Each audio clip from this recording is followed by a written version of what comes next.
Mafia boss got a wrong call from the hospital at 3 a.m. Still went and found his ex with triplets. The call came at 3 a.m. Rain hammered the city like it was trying to wash away sin itself, when Luca Moretti, the man every cop feared and every criminal worshipped, heard the words that split his world in half. "Mr. Moretti, your wife is in labor." He almost hung up. He didn't have a wife. Not anymore. Not since Alara Voss vanished 2 years ago, leaving nothing but a blood-stained note and a heart he'd buried beneath gunfire and empire. But then the nurse said her name, and everything inside him, the rage, the guilt, the darkness, snapped awake. Minutes later, the most dangerous man in the underworld was tearing through the rain, chasing a ghost who shouldn't exist, and a truth that could destroy them both. The city never really slept. Even at 3 in the morning, it only shifted its weight and exhaled smoke through the cracks of its streets. Thunder rolled low over the skyline, and rain crawled down the glass walls of the Moretti penthouse, like the city trying to claw its way inside. Luca Moretti was awake, though he hadn't meant to be. A glass of bourbon sweated beside his open laptop, the ice half melted and forgotten. Deals, names, roots. Everything he built his empire on glowed across the screen. Control, that was his religion. Every number, every gun, every heartbeat in his syndicate pulsed on his command. Then the phone rang. He stared at the display. Unknown number. No one called him directly anymore. Every contact went through layers of men who would take a bullet before letting a stranger's voice reach him. The fact that it rang meant someone had already failed, or something had gone terribly wrong. He answered without a word. "Mr. Moretti?" A woman's voice, thin and uncertain. "This is Windermere Hospital. We're calling to inform you that your wife has gone into labor. My what?" His tone was razor calm, the kind that used to make men stammer. "Your wife, sir. Alara Voss." Papers shuffled on the other end as if the caller were rechecking. "You're listed as her primary contact. We need you to—" The sound cut out in his mind after the name. Alara Voss. He hadn't heard it in 2 years, not since the night she disappeared and left his world bleeding from 1,000 invisible cuts. For a long moment, he simply sat there, pulse a heavy drum behind his ribs. When he spoke again, his voice sounded foreign to his own ears. "Repeat that." The nurse did. Every word landed like a blow. Hospital, labor, Alara. By the time she realized he'd hung up, Luca was already moving. The elevator ride down 30 floors felt like a descent into another life. Rain met him at the door, cold needles on his skin as he crossed the marble drive. His black car waited, idling like a beast in the dark. He slid in, tossed the phone onto the passenger seat, and gunned the engine. The city blurred. Headlights cut through the storm. Sirens wailed somewhere distant, but none of it touched him. All he saw was Alara's face, the way she'd looked the last time he saw her, eyes hard with betrayal, voice shaking when she'd told him she couldn't live in his world. He'd let her walk away, convinced it was mercy. Now she was in a hospital bed, in labor, and she'd written his name down. He couldn't decide if it was a plea or a curse. Windermere Hospital crouched at the edge of downtown, all steel and fluorescent light. Luca parked sideways across 2 spaces and left the engine running. Security cameras followed him as he entered, dripping rain, the tailored coat dark against sterile white walls. The overnight staff froze. He didn't have to speak. People always felt who he was before he said it. "I'm here for Alara Voss," he told the nurse at reception. Her fingers trembled over the keyboard. "Sir, I'm sorry, you're not listed as—" "I didn't ask for permission." His gaze pinned her. "Where?" A beat, then she pointed down the corridor. "Maternity, room 314. He was already walking before she finished. The corridor smelled of antiseptic and electricity. Machines hummed behind closed doors. The rhythm of life and death measured by digital beeps. Each step brought another memory. The softness of Alara's laugh, the warmth that used to cut through his coldest nights, the way she'd said his name like it wasn't something to fear. He'd buried that sound, but now it was back, rising like a ghost under the buzz of hospital lights. Outside 314, a nurse nearly collided with him. "Sir, you can't go in." From inside came a cry. Not pain exactly. Something deeper, and beneath it, a faint voice, hoarse and breaking. "Luca!" The name sliced through him. He pushed past the nurse and slammed through the door. The room was chaos. Bright lights, shouted orders, the smell of blood and disinfectant thick in the air. A team of doctors surrounded the bed, their faces hidden behind masks. And there, pale, sweat slick, eyes half open, lay Alara Voss. For an instant the world stopped. The rain, the machines, his heart, everything froze on that image. Her lips moved. "You came." He stepped closer. The words caught somewhere between disbelief and fury. "What the hell happened to you?" a doctor barked. "If you're not family, get out!" Luca ignored him. He was beside her now, hand hovering inches above her arm but afraid to touch. He'd faced gunfire, betrayal, prison, but not this, not her pain. Blood stained the sheets. Nurses rushed a tray past him. Someone shouted for more units, more time. The air was thick with urgency. "What are you doing to her?" he demanded. "She's in distress," another voice answered. "The babies—" Plural. The word hit harder than a bullet. His gaze snapped to the corner of the room. 3 incubators waited. Empty and humming, lights already glowing above them. Triplets. He looked back at Alara. Tears slid sideways down her temples. "I tried to tell you," she whispered, each syllable a knife. "They wouldn't let me. Your men, your walls." The doctor cut in sharply. "Sir, if you want her to live, step back now." Luca didn't move. Every instinct screamed to stay, to protect, to control the chaos. But for the first time in his life, control meant nothing. All he could do was watch as the woman who had once tamed the monster in him was swallowed by the frenzy of hands and light. His vision tunneled. The room dimmed except for her face and the glint of the scalpel. The sound of the storm outside merged with the monitor's relentless beeping until he couldn't tell which was thunder and which was her heartbeat. "Don't," he started, but the word dissolved in his throat. A nurse pushed him toward the door. "Please, sir." He stumbled back, caught himself on the frame. One last look. Alara's eyes met his, full of pain, apology, and something like hope. Then the curtain swept closed. The hallway spun with fluorescent blur. Luca braced both hands on the cold tile wall, chest heaving. He'd come armed with fury. Now only fear remained. The idea of losing her again was unthinkable. Losing them before he even knew them, worse. Behind the curtain, someone shouted, "She's crashing!" He turned, ready to force his way back in when the sound hit him, thin, piercing, alive. A baby's cry, then another, then a third. The storm outside broke open, lightning slicing the sky. Luca froze in the doorway, eyes burning as the first light of dawn crawled down the hall. And in the space between thunderclaps, he heard his name whispered from inside, faint, disbelieving, a heartbeat wrapped in a breath. "Luca!" He pushed through the curtain. Alara. Blood. 3 incubators. The monitors screamed. Her body went still. And the world, the empire, the streets, the war, collapsed into silence. The monitors screamed for attention while the world narrowed to the bed. White coats moved like ghosts, their commands a blur of clipped urgency. Luca stood rooted, half inside the doorway, half outside reality. The woman on the table was still Alara Voss, his Alara, but stripped of everything that once made her untouchable. Pride, fire, defiance. What remained was pale flesh and pain. Her eyes flickered open, glassy but aware.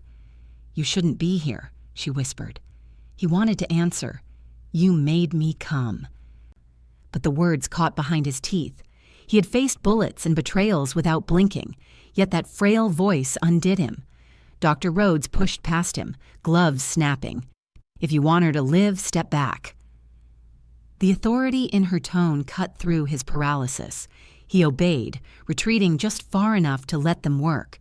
The surgical lights hit Alara's face like interrogation lamps. For a moment, he saw not the hospital, but the night she had walked out. Rain in her hair, fire in her eyes, a gun hidden in her coat because even leaving him required protection. Now she was dying to bring life into a world he ruled through fear. He pressed his fist against the wall until his knuckles split. He needed control, and there was none. Every breath he took depended on whether that woman's heart kept beating. "Scalpel," Dr. Rhodes ordered. Metal gleamed. The sound of cutting flesh was small but deafening. Luca's jaw locked. He wanted to look away. He couldn't. Blood streaked the drapes. Machines bled noise. Nurses counted seconds like prayers.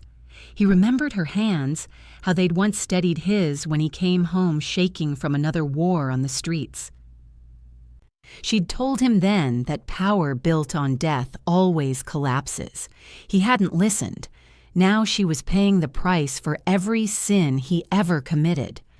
"Pressure's dropping," someone barked. Dr. Rhodes didn't flinch. "We go faster. Now." Luca caught a glimpse of tiny limbs, wet and trembling. His lungs forgot to work. Triplets.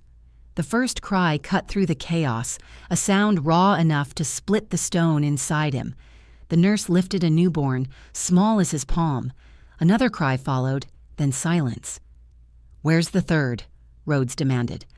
A heartbeat later, the faintest wail. 3, all breathing. Luca's knees almost gave. The Mafia boss who'd ruled cities couldn't command a single tear back, but Alara wasn't moving. "Her pressure's crashing," a nurse warned. "Give me 30 seconds, Rhodes snapped. Luca moved to the bed, ignoring the protests. He took Alara's cold hand. "Stay," he whispered, the plea a rasp against the storm in his chest. "You don't get to leave again." Her lashes trembled. "Luca!" Then the monitor screamed flat. They worked over her, shouting numbers he didn't understand. His world shrank to the rhythm of the defibrillator. Shock. Pause. Silence. On the third hit, her body arched. A ragged breath tore from her throat. The monitor found a pulse. The air rushed out of him like a broken dam. Dr. Rhodes didn't look up. "She's not safe yet. She needs rest and blood." He nodded, unable to speak. When the chaos eased, the doctor turned.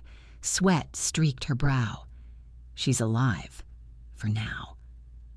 Luca's shoulders sagged under a weight no bullet could deliver. He'd walked through hell to build an empire. But this was what defeat tasted like. Salt, fear, and love he couldn't kill. He followed the doctor's movement to the warming beds. 3 infants, each fighting for air, their tiny chests fluttering. He stepped closer, the glass between them and him as absolute as confession. One of them opened its eyes, dark, sharp, impossible. Dr. Rhodes glanced from the child to him, reading the unspoken truth. "They have your eyes," she said quietly. The words detonated in his chest, the line of his blood undeniable. And behind that glass, the reflection staring back at him wasn't the untouchable king of the Moretti Syndicate. It was a man watching his entire world blink for the first time. A nurse rushed in, breathless, whispering to Dr. Rhodes, her face blanched. She turned toward Luca. "Someone just called security," she said. "They know you're here." From the corridor came the echo of heavy boots. Too many, moving too fast. Luca's hand went for the gun beneath his coat as the lights above them flickered. The war he'd buried had just found him, in the room where his children were born. The storm that had broken over the city during the birth still lingered at dawn, thunder rolling somewhere beyond the hospital's pale windows. Inside, the corridors were washed in a dull amber glow, the kind that made even miracles look fragile. The triplets had survived the night. 3 tiny forms slept beneath the hum of machines, wrapped in wires and light. The doctors called them stable, Luca called them proof that fate still had a cruel sense of humor. He'd spent a lifetime keeping life and death under contract. And yet these three fragile strangers, his blood, had arrived in defiance of every deal he'd ever made with the darkness. He couldn't look away. Not from them. Not from the silence that came after their first cries. His hands were too used to holding weapons, not something as breakable as innocence. Ilara was still unconscious, pale beneath the oxygen mask, chest rising shallowly. Luca stood at the glass wall separating them, a shadow wrapped in a tailored coat. Every instinct in him screamed to move, to fix, to destroy whatever had put her here. But there was nothing to shoot at, no rival to threaten, only the stillness between beeps. He paced the hallway like a caged animal. 2 guards posted near the elevators flinched when he passed. They knew that expression. The boss was thinking, and when Luca Moretti started thinking, someone usually ended up buried. He'd made calls while the world still slept. By sunrise, his network had returned whispers. Ilara Voss had been living under a false identity, a different hospital, a different city, forged records, cash payments. She hadn't vanished. She'd been running. But from whom? He ruled half the underworld. Nobody breathed in this city without his permission.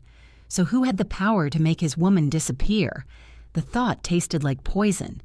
He lit a cigarette he didn't want, the smoke curling around his reflection in the hospital window. "Who were you hiding from, Ilara?"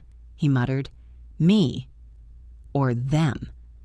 Behind him, a nurse cleared her throat softly. "Mr. Moretti, she's waking up." He ground the cigarette out on the sole of his shoe and turned. Ilara stirred as he entered the room. The first light of morning made her look almost translucent, fragile in a way he'd never seen. Her eyes opened slowly, focus drifting before finding him. For a heartbeat, neither spoke. The air carried too much history. Then her lips moved. "You weren't supposed to find out like this." Her voice was barely a whisper, but it carved through him deeper than any bullet. He leaned closer, the edge in his tone held back by something raw. "Then maybe you should have told me the truth before you disappeared." She looked away. "You wouldn't have let me go." "You're right." His hand clenched at his side. "I wouldn't have." Her breath hitched under the oxygen mask. "They would have killed you, Luca." That froze him. "Who?" She hesitated, eyes unfocused, drifting between fear and exhaustion. "Not now," she murmured. "They're still watching." Before he could press her, her lashes fluttered closed again. Sleep or escape? He stared at her, heart hammering. "Who's watching?" he asked again, but she was gone to dreams. Outside, the hospital had started to wake. Coffee machines hissed, pages turned, alarms blinked. To everyone else, it was a normal morning. To Luca, it was the start of war. He pulled his phone from his coat, dialing a number he hadn't used in months. "Find out who's been protecting her," he ordered. "I want names, locations, every shadow she's been hiding in. If someone thought they could steal her from me, I'll show them what that costs." He hung up before the answer came. For the first time in years, he felt uncertainty creep beneath his skin. It wasn't just the thought of betrayal. It was the memory of her eyes when she said they'd kill you. Who had power enough to make her believe that? Who could move against him inside his own empire? The elevator chimed behind him. Luca turned instinctively, hand brushing the concealed weapon at his waist. Marco DeSanti stepped out, still in his black suit from the night before. His tie hung loose, eyes red with exhaustion. He'd been with Luca since the beginning, more brother than soldier. The only man Luca still trusted without question. Or so he thought. "Boss," Marco said quietly, scanning the hall. "We need to talk." "Not here." Luca's tone brooked no argument. Marco's jaw tightened. "It's about her disappearance." Luca froze. The hallway suddenly felt too small, the walls too close. Every muscle in his body coiled. "You know something," he said, voice dropping to a dangerous calm. Start talking. Marco's gaze flicked toward Alara's room, then back to Luca. Not until you promise to listen before you act. That was the wrong request. Luca's patience was a fuse, and it had already burned short. He stepped closer. His presence a dark tide pressing forward. You kept something from me, Marco? The man who'd once shared his bullets didn't flinch, but his eyes gave away the weight of whatever truth he carried. I did what I had to, Marco said, to keep her alive. A heartbeat of silence, then the sound of boots in the corridor again. Security, maybe, or something worse. Luca's fingers slid around the grip of his gun, voice low and lethal. You've got 10 seconds before I stop listening and start shooting. Marco swallowed, then leaned in. If you pull that trigger, you'll never find out who took her from you. Because boss... He paused, eyes steady. The order didn't come from outside. It came from inside. Luca's breath stilled. Behind them, the hospital alarms started to wail. Somewhere distant, urgent, spreading through the floor. Inside where? He demanded. Marco met his gaze, guilt and fear tangled in the look. Inside your own house. Before Luca could respond, a single gunshot cracked from the far end of the hall.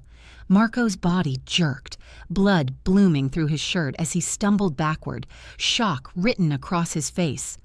Luca caught him before he fell, eyes snapping up toward the corridor, but the shooter was already gone. Marco gasped, a crimson smile twisting his lips. Told you. It was inside. Then he went still. Luca turned toward the end of the corridor, fury building like a loaded weapon. Whoever had pulled that trigger had just declared war, inside his empire, inside his heart, and inside the walls where his children slept. Rain again. It always started with rain. The storm outside the penthouse windows blurred the skyline into streaks of silver and smoke. Luca stood where he always did when the world tilted, hands braced on glass, staring down at the empire he'd built from ash. Somewhere below, sirens wailed, police lights flickering against puddles. The city was restless, just like him. Marco's body hadn't been cold an hour. His blood still stained Luca's sleeve. Inside his mind, 1,000 questions twisted into one burning truth. She didn't just leave. He poured a drink and didn't touch it. The bourbon caught the lightning and turned the color of fire. Every nerve screamed for violence, but violence wouldn't fix this. Not yet. He needed memory, and memory obeyed no rules. 2 years earlier, back when Alara still lived in his world and dared to fight it. The office had smelled of leather and gun oil, a kingdom disguised as business. She'd stood across from him, small against the vast window, the city glinting behind her like a witness. "Walk away from it," she'd said, voice trembling but fierce. "That shipment will destroy everything you claim to stand for." "It keeps my people fed," Luca answered, calm as ever. "It keeps this city quiet." "It will kill children, Luca." Her hand slammed the desk, sending papers scattering. "You think power excuses blood? You think fear makes you immortal?" He'd tried to hold her gaze, but the truth behind her anger burned too bright. He loved her most when she stood against him, and hated that she could. "You're asking me to throw away everything I built. I'm asking you to remember who you were before all this." There had been a long silence. Outside, thunder rolled, as if the heavens waited for his answer. Finally, he said what he always said. "I don't stop deals. I end wars." And that was the night she broke. Tears had glimmered in her eyes, but she didn't let them fall. You can't end war by becoming it. When she left, she didn't slam the door. She just walked out quietly, like she'd already known he wouldn't follow. He told himself he wouldn't chase her. That love was another weakness he couldn't afford. He had believed she'd chosen peace over him, but now he knew better. Back in the present, Luca turned from the window. The bourbon still sat untouched. He'd been a fool. She hadn't walked away. Someone had taken her. Marco's dying words echoed like thunder. The order came from inside. Luca's phone buzzed on the counter. One of his men, Rico, his cleanup handler. "Boss, I got something from the old archives," Rico said. The night she vanished, there was an anonymous federal alert. Witness relocation transfer. Female, mid-30s, under protective custody. The paperwork matches Ilara's description. "Who signed it?" Luca's voice was low, almost calm. A pause. "Internal authorization from your own security division." The glass in his hand cracked. "Who gave the order?" "I can't trace it yet," Rico said. "The files were sealed, classified, but the timestamp matches the night your convoy was hit on the docks." Luca's blood turned to ice. That night, 2 years ago, a sniper had taken aim at his car. The bullet missed him by inches. He'd thought it was a rival hit. It wasn't. They hadn't meant to kill him. They'd meant to take her. He drove without thinking, the city passing like a ghost behind the windshield. Every turn pulled him deeper into the past. He ended up where he always did when the truth cornered him, at the old Moretti estate on the hill, where his father's generation had ruled by fear and silence. The mansion was half abandoned now, guarded only by a few loyal men. But the records, the files, were still there, locked in a vault no one but he could open. He keyed in the code, the door hissed open, and dust motes danced like secrets in the dim light. Stacks of folders lined the shelves, deals, alliances, deaths. The entire history of the syndicate lived in these boxes. He found the one labeled 2019, Dock Incident. Inside were photos, reports, names, and one document that froze his pulse. Witness relocation request. Primary subject, Ilara Voss. His jaw tightened. Every box he opened screamed betrayal. The form bore official federal seals, but the signatory line was blank, unsigned. Someone inside his own house had erased their tracks. He scanned deeper through the pages, medical reports, relocation files, all under aliases. But one paper stopped him cold, a hospital file. He unfolded it slowly, the edges soft with wear. There, printed in crisp type beneath emergency contact, was his own name, Luca Moretti. Status: primary next of kin. Authorization: valid. He stared at it until the words blurred. Even when they'd hidden her, even when the world had told her to forget him, she had still written his name. She had never stopped trusting him. He'd just been too blind to see it. A low sound built in his chest, halfway between a growl and a sigh. He folded the paper and slipped it into his coat. The anger that had once fueled him now felt colder, sharper. Purpose. Whoever orchestrated this had taken his woman, rewritten his past, and left corpses in their wake. No more. He turned toward the vault door. Lightning lit the room for a heartbeat, and in that flash, something glinted near the entrance. A spent bullet casing. Fresh. He crouched, eyes narrowing. The metallic scent of gun oil hung faint in the air. Someone had been here. He reached for his gun, instincts flaring just as a soft sound echoed from the hallway, boots scuffing against marble. Not his men, not their pattern. He raised the weapon, finger brushing the trigger. "You picked the wrong place to die," he muttered. A silhouette appeared in the doorway, backlit by lightning.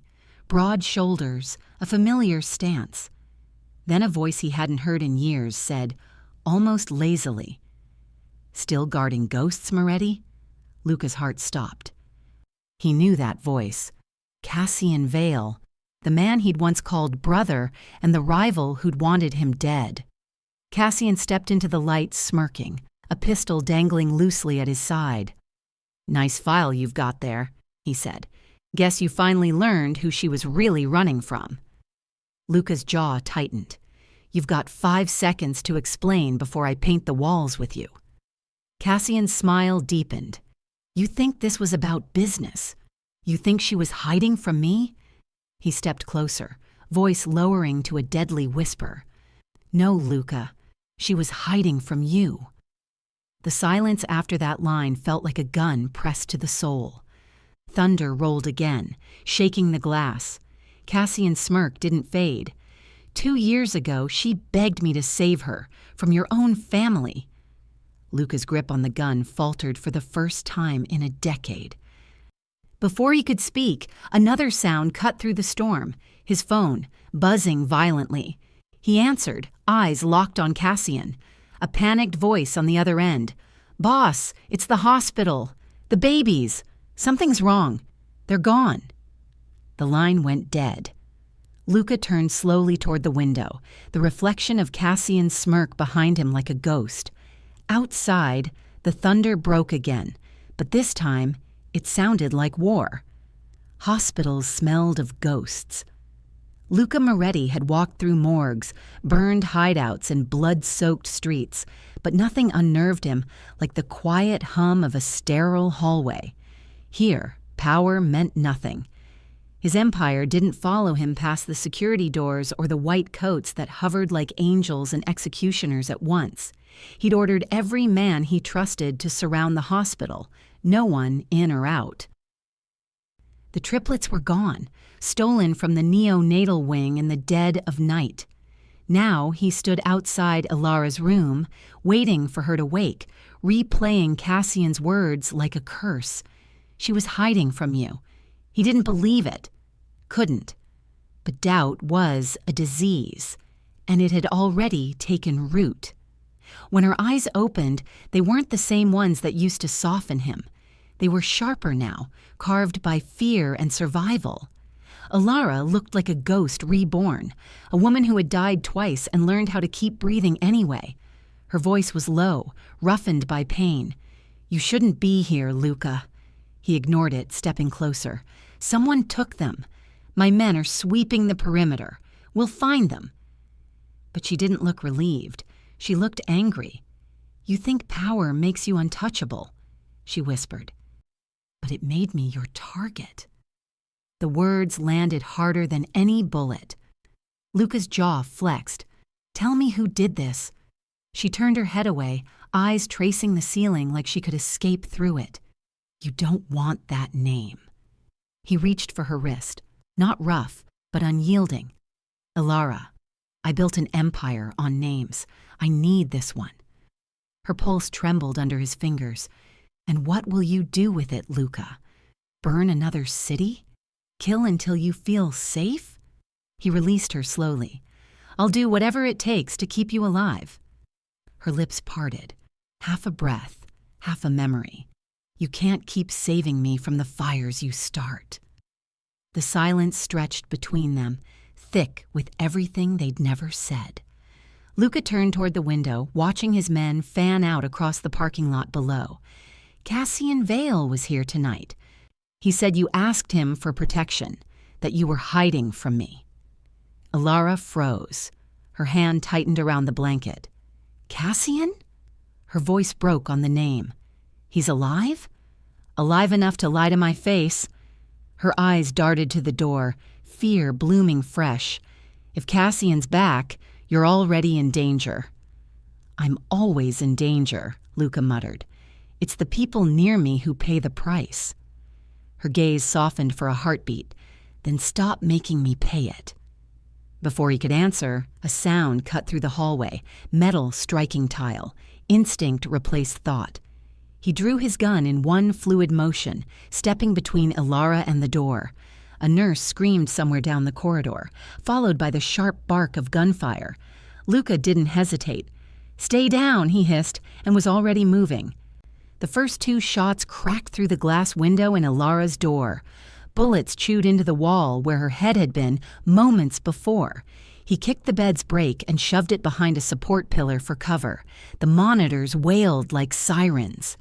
"Move!" he growled, grabbing her hand. She stumbled beside him, clutching her side, the stitches from surgery tugging with each breath. They tore through the doorway into the hall, white lights flickering, alarms shrieking. Blood smeared the floor from someone unlucky enough to stand in the wrong place. Gunmen in scrubs, 2, maybe 3, advanced from the far corridor, rifles raised, no insignia, no hesitation. Luca fired first. One went down, a neat hole through the throat. The other ducked behind a crash cart, returning fire that shredded the IV poles beside them. Alara gasped. "They're not here for you. They're here for—" He silenced her with a look. "Who sent them?" She didn't answer. He pulled her toward the stairwell at the end of the hall, pressing his shoulder into the crash bar. The door flew open, and the echo of gunfire chased them down the concrete steps. "You're bleeding," he muttered, noticing the red blooming through her gown. "It's not mine," she said, but he didn't believe her. They stumbled into the maintenance level, a narrow corridor of flickering bulbs and echoing pipes. He turned, gun raised, scanning for pursuit. "Stay behind me," he ordered. Her whisper barely reached him. "You don't even realize who they work for," he spun. "Then tell me." Her breath hitched. "If I tell you, they'll kill the babies before sunrise." He froze, the fury drained from his face, replaced by something colder, resolve. "Then we find them before that happens. Luca, listen. Whoever wants you dead," he said, cutting her off, "just declared war on me." A burst of light flared through the narrow window on the stairwell door. Muzzle flash. The wall behind him exploded into concrete dust. Luca shoved her against the corner, shielding her body with his own. Bullets tore through the hallway, ricocheting off pipes. His arm burned. A graze, nothing worse. He raised his gun over her shoulder, firing blind, counting shots by instinct. The return fire stopped. One body fell. The other crawled, dragging itself toward the exit. Luca advanced, weapon still aimed. "Stay here," he ordered. He knelt beside the fallen gunman, flipping him over by the collar. The man was young, too young to know what he was dying for. A fake nurse's badge hung from his scrubs, still slick with blood. Luca yanked it free. No identification, no insignia. But when he pushed the fabric aside, just below the collarbone, he saw it. A tattoo. Sharp lines, inked deep in black. The Moretti crest, his crest. For a heartbeat, everything in the world went silent. Alara's voice came from behind him, trembling. "Luca, what is it?" He couldn't answer. His mind reeled. His men, his own blood, had sent assassins into a hospital to kill his children's mother. The empire he'd built had turned on him. He stood slowly, the weight of betrayal settling into his bones. "They weren't here for you," he murmured. "They were sent to erase what's mine." The dead man's radio crackled. A voice hissed through the static. "Target incomplete. Move to secondary objective. Confirm location of the infants." Alara's knees buckled. "Oh my God!" Luca crushed the radio beneath his boot, eyes like ice. "No more running!" He turned toward her, face a mask of quiet fury. "We're going to end this, Alara. But first—" He stopped. The stairwell door above them creaked open. Footsteps, heavy, familiar. A shadow moved on the landing, outlined by the flashing red of the hospital alarm. Cassian's voice drifted down the stairs, smooth, taunting. "You really should have killed me when you had the chance." Luca raised his gun toward the sound. Cassian stepped into the light, flanked by two men wearing Moretti insignia. He smiled. "Looks like your kingdom finally chose its king." Before Luca could fire, the overhead lights went out, plunging the stairwell into total darkness. Then came the sound of a child's cry, thin, distant, echoing from somewhere below. Alara's voice broke into a whisper. "Luca, that's one of the babies."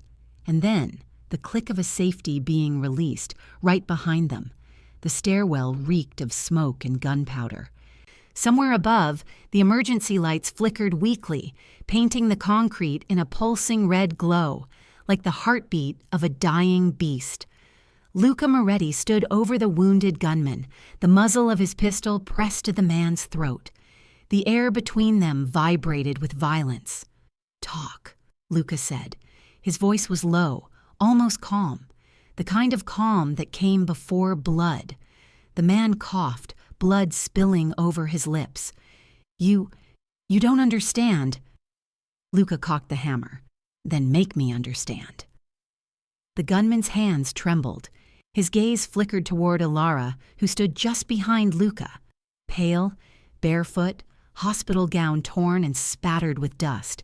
She looked like a ghost dragged through hell, yet her eyes burned with the same defiance that had once undone him. The man's breath hitched. The orders, they came from Marco. For a moment, the world went silent. Then came the crack of thunder outside, the kind that split the night open. Luca's eyes narrowed, disbelief and fury clashing in the storm behind them. Say that again. Marco Moretti, the gunman rasped. He gave the order. Luca's gun didn't move. His hand didn't even tremble. But the look in his eyes was pure ruin. Marco, his brother, his right hand, his shadow in every war and every deal, the man who'd sworn an oath in blood beside him. Luca's voice dropped to a whisper. You're lying. The man shook his head weakly. Check the comms. He wanted the woman dead, said she was leverage, said the kids weren't yours.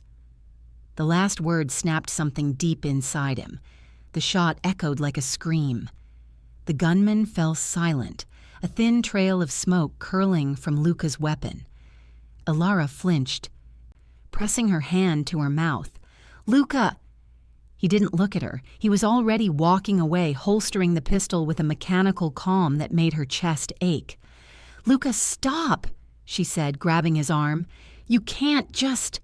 He turned, and for the first time she saw it, the crack in the armor, the storm behind the control.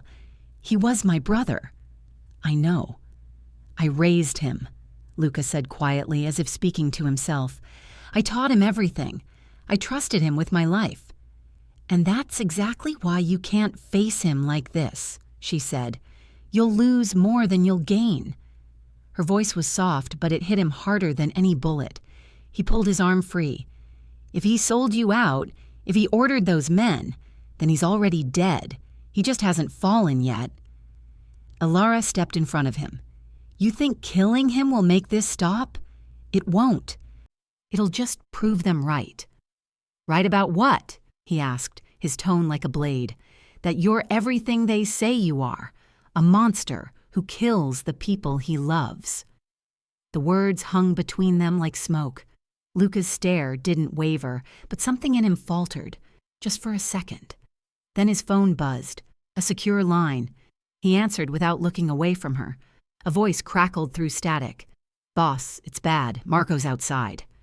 Luca's breath stilled. Outside where? The hospital entrance. He came alone, says he wants to talk. Luca's mouth tightened. No guards? None visible. But there's movement on the rooftops. Alara grabbed his wrist. Luca, please, don't go down there. He looked at her, at the desperation in her eyes, the same fear she'd carried when she vanished 2 years ago. I have to. Then you'll die for nothing.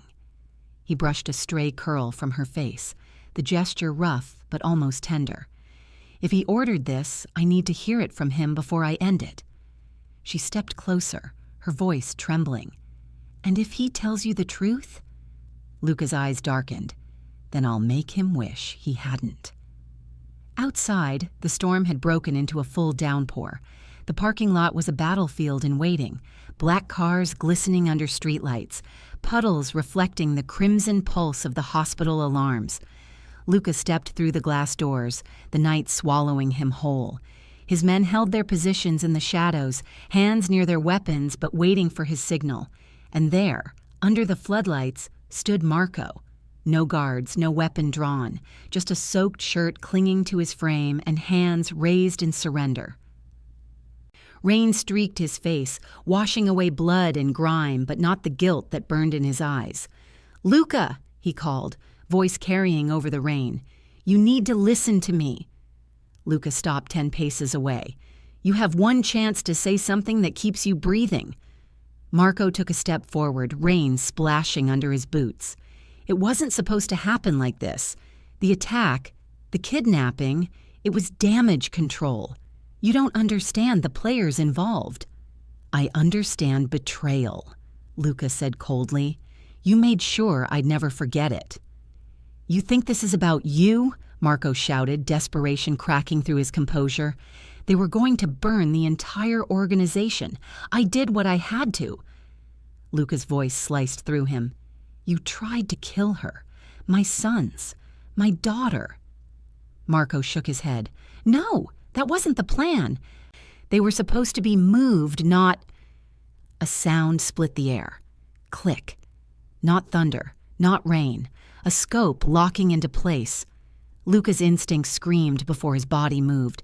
He saw it then. Glints of steel on the rooftops, faint red dots crawling across the wet pavement. Snipers. 3 of them. He lunged forward, grabbing Marco by the collar and pulling him behind a concrete barrier as the first shot rang out. The bullet shattered the glass doors behind them. "Call off your men," Luca barked. "They're not mine," Marco yelled, ducking. "They're not mine." Ilara's scream echoed from somewhere inside the hospital. Luca spun, heart hammering, but the rain blurred everything. He saw movement, black figures scaling down the far wall, moving with precision. "Who are they?" he demanded. Marco's face twisted with panic. "You really don't get it, do you? You've been marked. They're not after me. They're after you." Luca chambered around, rising halfway from cover. "Then they should have sent more." He fired, taking out the nearest sniper's light.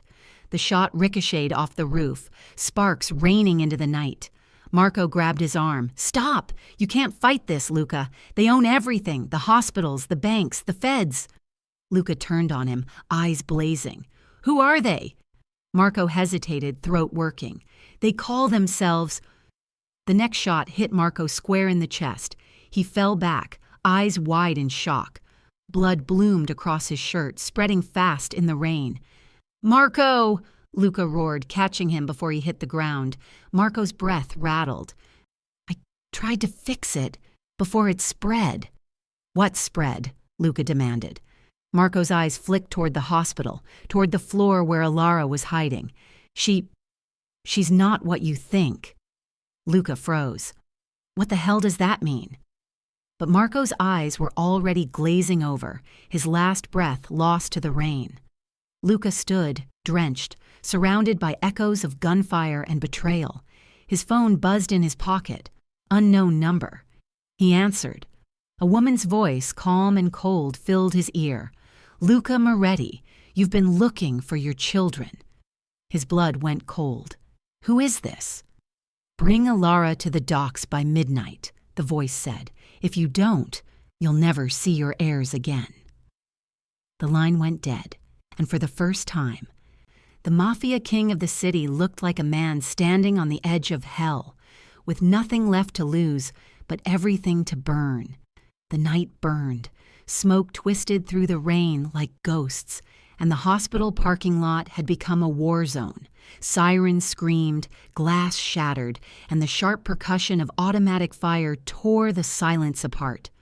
Luca Moretti moved through it all like death in motion.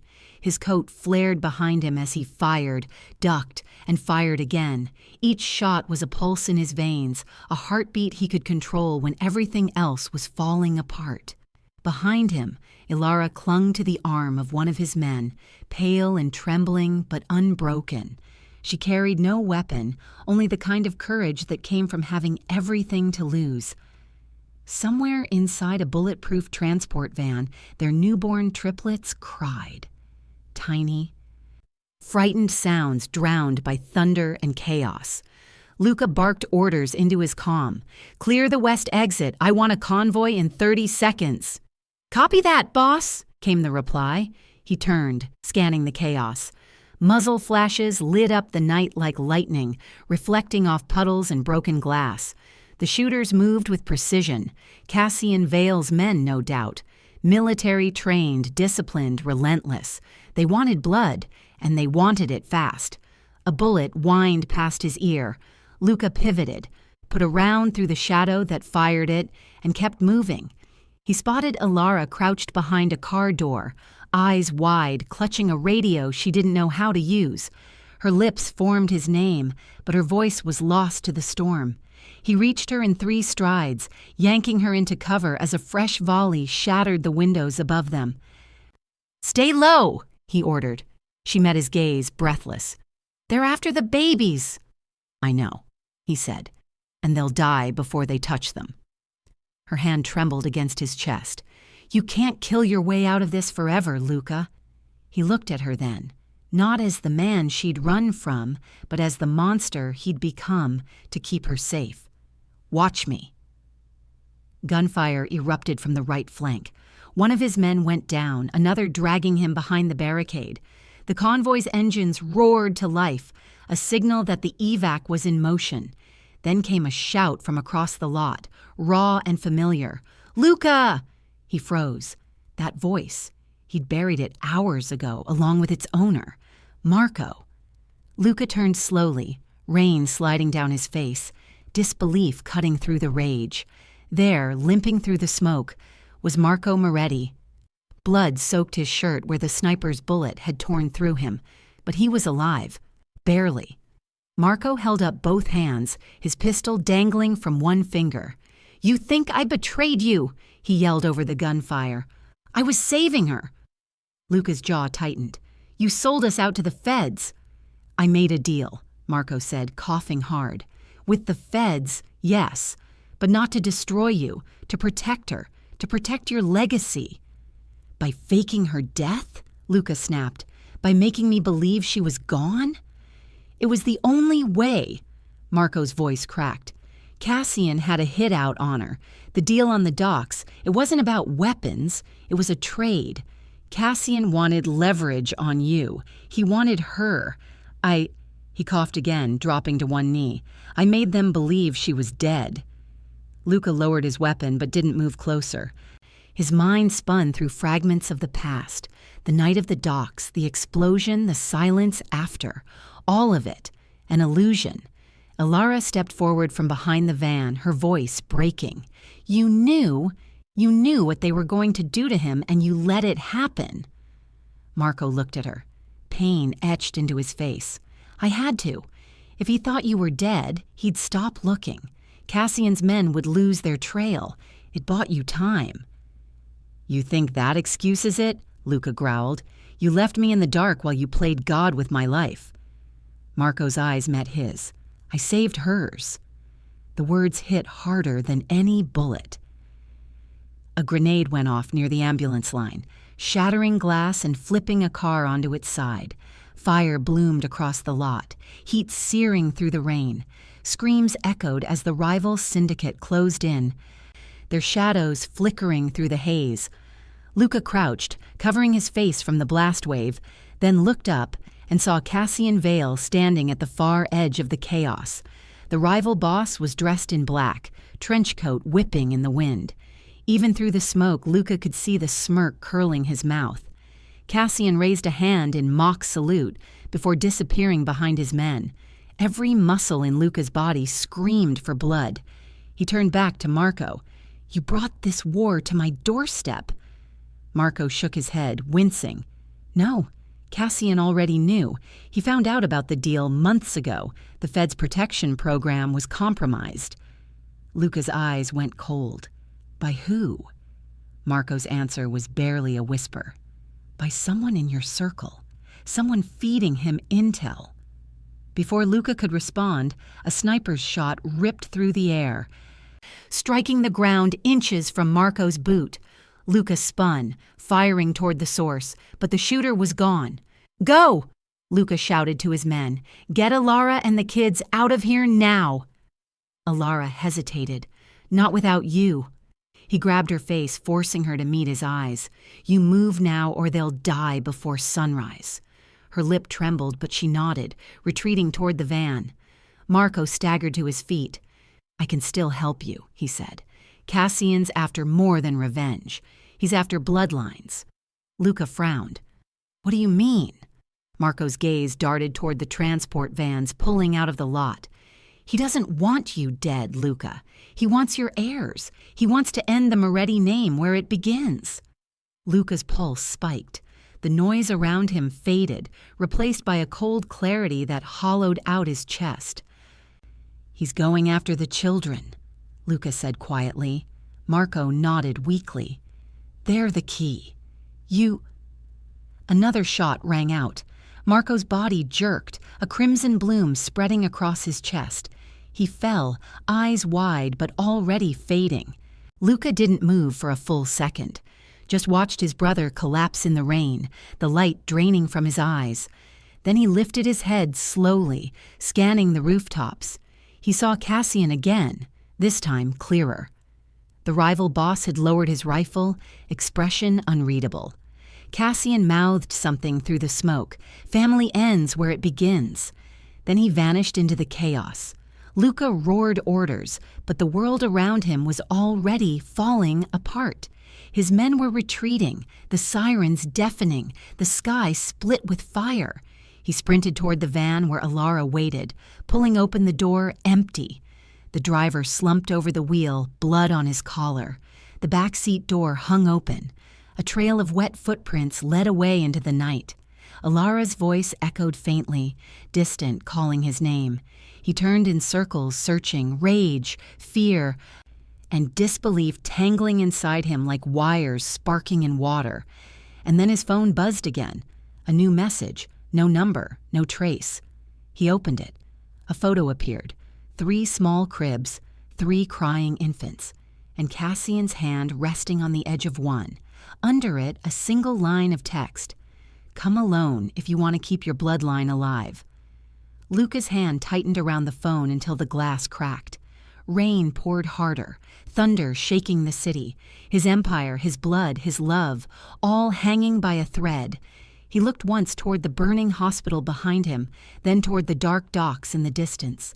And with a voice colder than the storm, he said to no one, "Vale dies tonight." The city burned for him. At dawn, smoke rose from every district touched by the Moretti name. Warehouses, safe houses, ports, each became a battleground in Luca Moretti's silent war. His orders were simple: find Cassian Vale and end him. No mercy, no negotiations. From the penthouse of his ruined empire, Luca watched the horizon smolder. His hands were steady, his jaw set, but inside him raged a storm that made the city's fires look small. Cassian had taken the one thing no man was allowed to touch, his bloodline. Across the river, in a mansion buried deep in the forest, Alara Voss sat at a window, her body still healing, her soul far from rest. The estate was guarded by Moretti men, drones circling overhead, gates sealed tight. Luca had locked the world away from her, but safety felt like a cage. Every time she closed her eyes, she saw his face, torn between fury and fear, love and vengeance. She'd spent 2 years running from him, and now he was the only thing keeping her alive. Alara pressed her palm against the glass. Morning light cut through the trees like knives. "What did you do, Luca?" she whispered. The housekeeper paused in the doorway. "Ma'am?" Alara turned, blinking back tears. "He's burning the city, isn't he?" The woman hesitated, then nodded. "Yes, for you." Back in the city, Luca stalked through the ruins of one of Cassian's warehouses. Blood streaked the walls. The floor was littered with brass casings and broken bodies. "Report," he barked. His lieutenant, Dante, wiped sweat from his brow. "We hit 3 of Vale's strongholds last night. He's moving fast, changing locations every hour, but what?" Dante hesitated. "We found something. Hospital records. Someone pulled Alara's maternity file from Windermere 3 days ago. Access came from inside one of our shell companies." Luca's stomach turned cold. "He's tracking her." "Yes, boss. Vale knows where she is."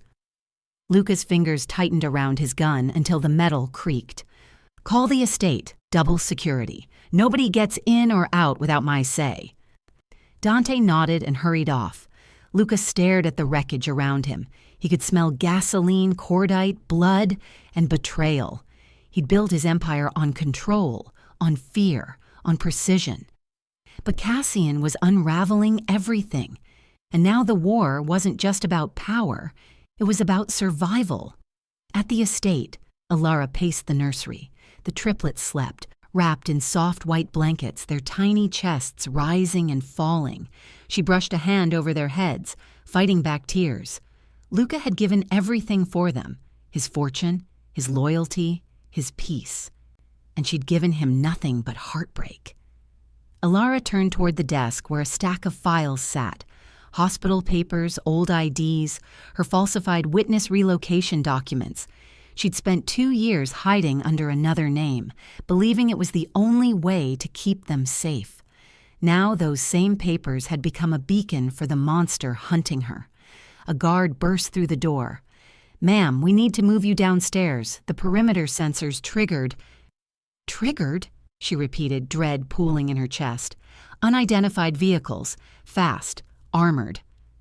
Alara's breath caught. She looked at the babies, then at the guard. "Go, get them to the panic room." "What about you?" "I'll buy you time." She reached for Luca's pistol, the one he'd left behind on the nightstand, heavy and cold in her shaking hands. The guard hesitated but obeyed.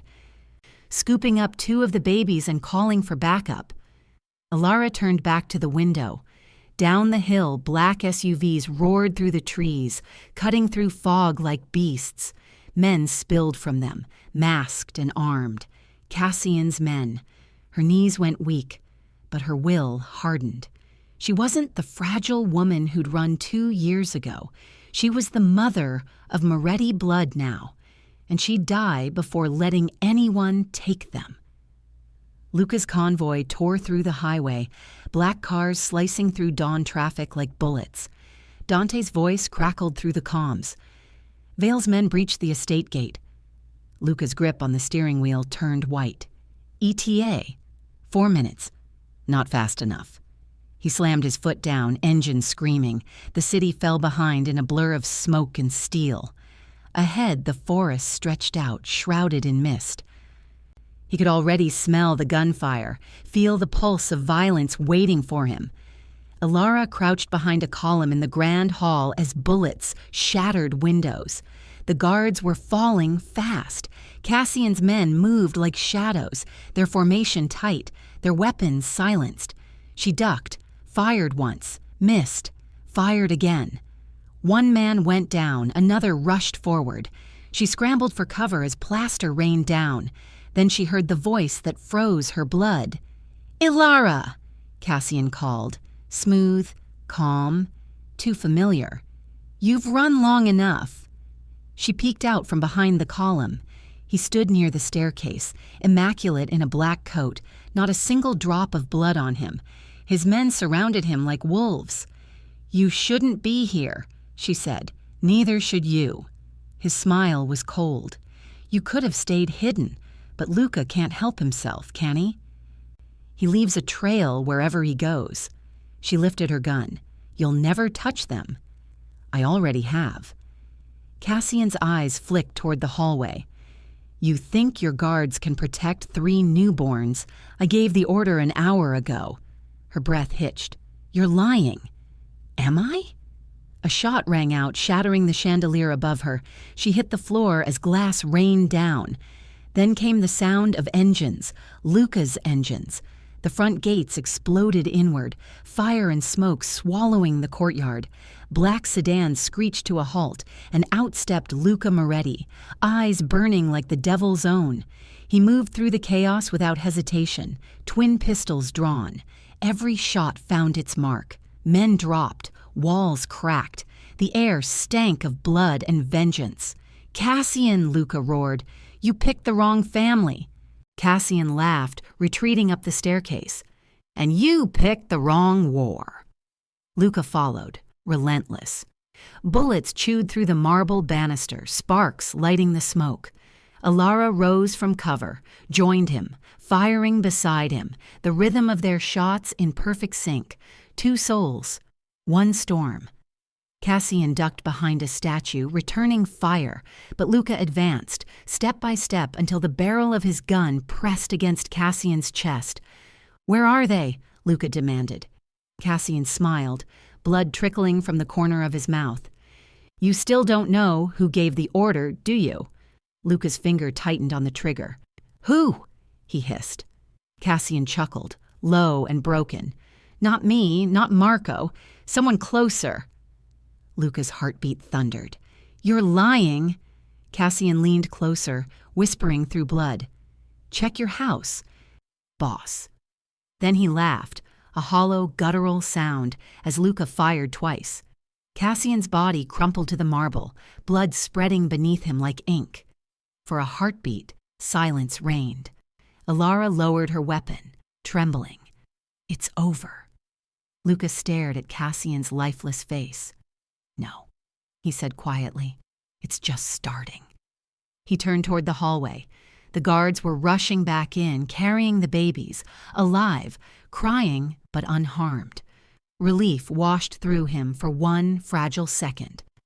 Then Dante's voice echoed from the comms, breathless. Boss, your safe house downtown. It's been breached. Luca froze. By who? Static. Then, by someone wearing your crest.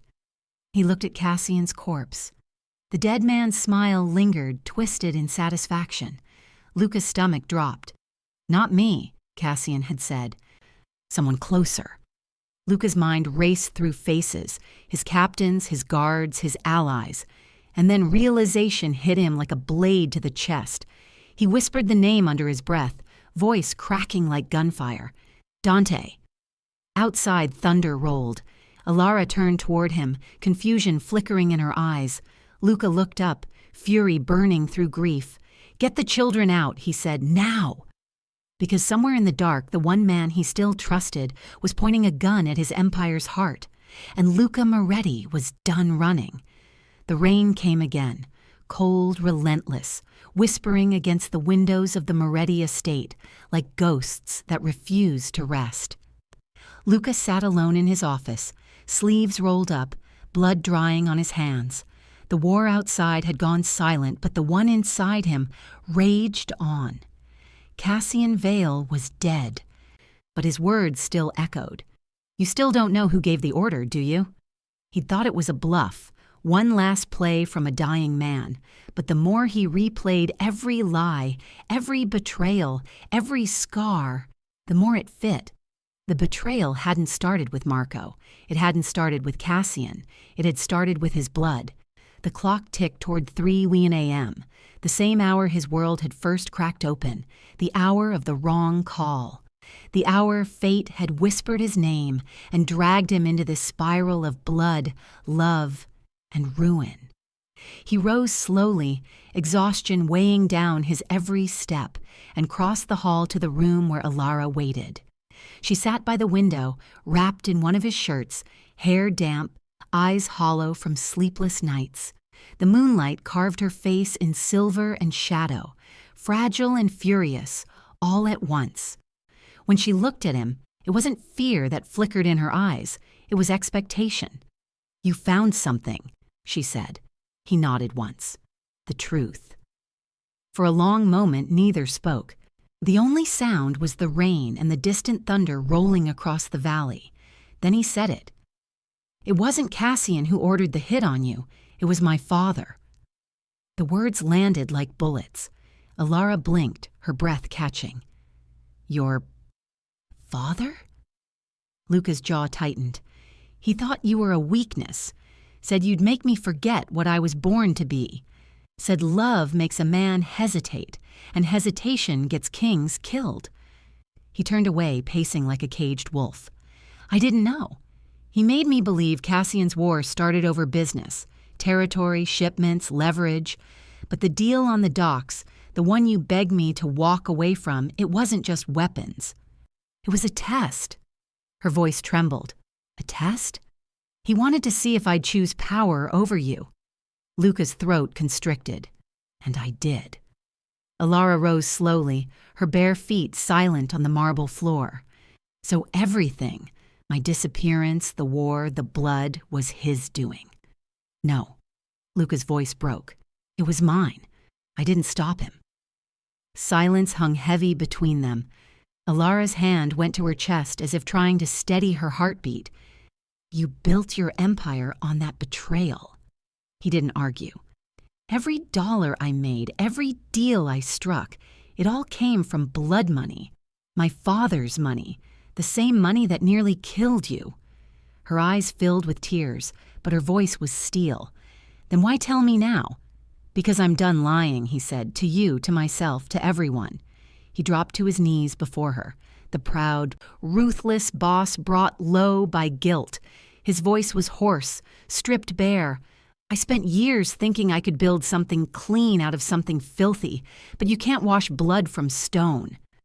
Alara stared down at him, trembling, torn between fury and heartbreak. Do you even know what you've taken from me? I do, he whispered, and I'd give everything to take it back. She turned away, covering her face with her hands. You think confessions fix the past?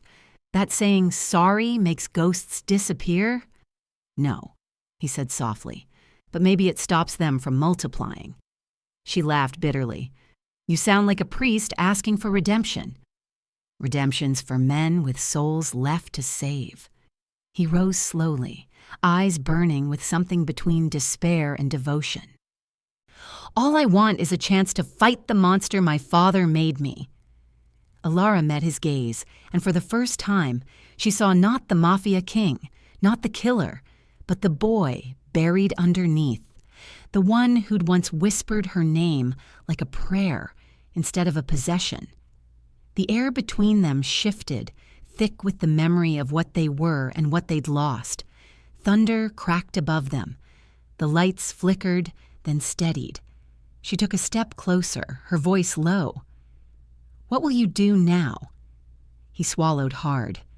Destroy everything he built, burn it all down. Her breath caught. Including yourself? If that's the price. Alara's hands clenched at her sides. You think you can just atone with fire? No. His voice softened, but I can start with truth. He reached into his jacket and tossed a leather folder onto the table. It slid across the surface, papers spilling out, bank ledgers, contracts, death certificates. The Moretti Empire wasn't built on honor, he said. It was built on my father's deals with the feds, with arms brokers, with Vale's family. Every time someone died for me, he profited. Alara flipped through the papers, her eyes widening. You've been funding his network this whole time. Not anymore. Luca poured gasoline across the floor, the scent filling the air like a warning. He struck a match. The flame trembled between his fingers. Alara's voice shook. Luca. He stared into the fire. This is where it ends. But she grabbed his hand before he could drop the match. You think burning your sins will erase them? She said, voice raw. You think I want a martyr? I want you alive! The match flickered dangerously close to the floor. Their eyes met, hers defiant, his broken.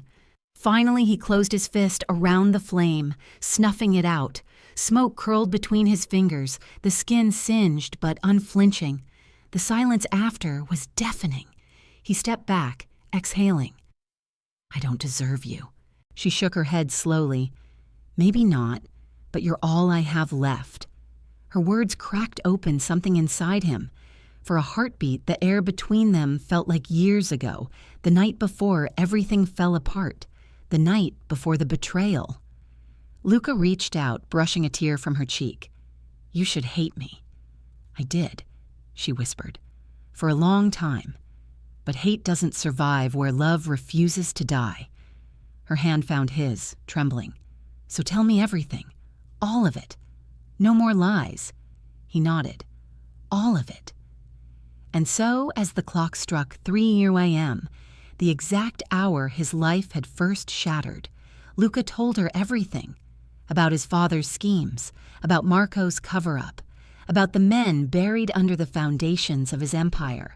Every word was a wound reopened, but for once, he didn't hide from the blood. Alara listened without speaking, tears tracing silent paths down her face. When he finished, the rain had stopped. The night had gone still. She stood in front of him, eyes glistening. So now what? He took a deep breath. Now we end it. Ilara, his voice faltered. You don't have to be part of this. She stepped closer, her expression unreadable. I was always part of it. I just didn't know. He looked at her then, the woman who had every reason to hate him, but instead stood before him with fire in her veins and love still beating under the scars. In that moment, he knew. The war wasn't about territory. It was about redemption. The clock ticked once more. 3 a.m. Ilara brushed her lips against his ear and whispered the words that sealed their fate. Then let's end this. Together. Luca froze. Her breath warm against his skin, the promise in her tone sharper than any blade. Outside, lightning flashed, brief, blinding, casting their shadows against the wall, two broken souls fused by guilt and vengeance. And far away, deep in the dark, a single red light blinked on a hidden device, a camera lens. Someone was watching. As Ilara's whisper faded, Luca's phone buzzed with a message from an untraceable number. One more truth. Check the cradles. He looked toward the nursery door, 3 sleeping infants beyond it, and his blood went cold. The world had burned and rebuilt itself by the time the first dawn broke over the Amalfi coast. The sea glittered like glass beneath a bruised sky, the air heavy with salt and memory. Months had passed since the last gunfire, since the hospitals, the betrayal, the graves. What was left of the Moretti Empire no longer ruled the city with terror. It moved quietly, surgically, loyal to none but family. Luca Moretti sat on the balcony of the secluded villa, a glass of untouched whiskey resting near his hand. The ocean wind tangled his dark hair, but his eyes, the same cold steel that once commanded armies of men, now held something unrecognizable: peace, fragile and unearned. Below, Ilara laughed softly, kneeling in the grass as 3 small figures chased one another under the olive trees. Their laughter was new to him, unscarred by blood or fear. The triplets, 2 boys and a girl, had his fire and her light. He had traded his crown for their safety. Marco ran what remained of the syndicate now, a brother redeemed by the truth, scarred by loyalty but bound tighter than blood. Their new world was smaller, cleaner, fragile as the glass edge of the horizon. But it was enough. For the first time in a lifetime of war, it was enough. Still, ghosts never stayed buried. Luca knew that. Every night when he closed his eyes, he saw faces, the ones who died for him, the ones who died because of him. Cassian's last smirk before the bullet, his father's cold eyes across the dining table, a lifetime ago. The storm had ended, yes, but its thunder still whispered his name. Ilara turned, catching him in her gaze. The sunlight caught the curve of her cheek, the faint scar above her brow, the quiet strength she'd earned, surviving the world he'd once ruled. "You're brooding again," she said, her voice carrying that familiar teasing warmth that used to undo him. "Habit," he murmured. "Hard to stop after 30 years of watching over my shoulder." She rose from the grass, brushing soil from her dress. The children clung to her legs, giggling, tugging at her hands. She smiled down at them before walking toward him, the soft crunch of gravel under her feet like a rhythm his heart recognized. "You think power makes you untouchable," she had told him once. The words echoed, now softened by time. She stopped in front of him, her eyes searching his face. The same man who once ruled half the underworld, now tracing the lines of redemption in silence. "You came," she said simply, "even when it wasn't your call." He reached for her hand, his thumb brushing the faint scar across her wrist, the reminder of everything they'd survived. His voice was quiet, raw. "It was always mine." The wind picked up, carrying the scent of sea and storm. The waves crashed harder, as if the world itself was marking the moment. Luca stood, pulling her closer until her heartbeat met his chest. The chaos they had lived through didn't vanish. It pulsed beneath their skin, a rhythm of blood and forgiveness. "I keep thinking about what Cassian said," Alara whispered against him. "About orders, about who gave them, about how close we came to losing everything." Luca's jaw tightened. Cassian died for that secret. Let him keep it. But deep down, a shadow moved behind his calm. There were still questions left unanswered. Cassian's words had been meant to break him. You still don't know who gave the order. He'd dismissed it, buried it, told himself it didn't matter. Yet some nights, when the wind howled across the cliffs, he wondered if the truth was still out there, waiting. Alara seemed to sense his thought. "You can't keep fighting ghosts," she said softly. "You'll lose what's in front of you." "I know." His fingers tightened around hers, anchoring himself in her warmth. "But if the past ever tries to take what's mine again—" She pressed a hand to his chest. "Then we fight together." The words settled between them, quiet and absolute. The sound of the children's laughter drifted up from the garden, breaking the heaviness of the air. It was a new kind of music, one he'd never thought he'd live to hear. For years, Luca had believed peace was a lie told by weak men. Now he understood. Peace was a battlefield of its own, one that demanded a different kind of strength. Alara looked at him one last time before turning back toward the children. "Come on." "Boss," she said with a small, knowing smile. "They're waiting for their father." He followed her down the steps, the old scars in his body tightening but no longer aching. The twins ran toward him, one with his wild eyes, the other with her gentle grin. The girl toddled behind, her curls a perfect echo of Alara's. Luca crouched, letting them crash into his arms, a mess of laughter and small hands clutching his shirt. He felt the weight of every life he'd taken, every sin he'd committed. But for once, the weight didn't crush him. It grounded him. This was what he had fought for. Behind them, the sea roared, endless and alive. The same storm that had once destroyed them now guarded their peace. Alara came to his side, her hand brushing against his. No vows, no oaths, just that look, that unspoken truth. They had survived betrayal, bullets, and bloodlines. And somehow, they had found their way back. He glanced toward the horizon where the sun met the sea and whispered under his breath, "Forever written in blood, loyalty, and the soft cries of 3 tiny heirs to the Moretti name."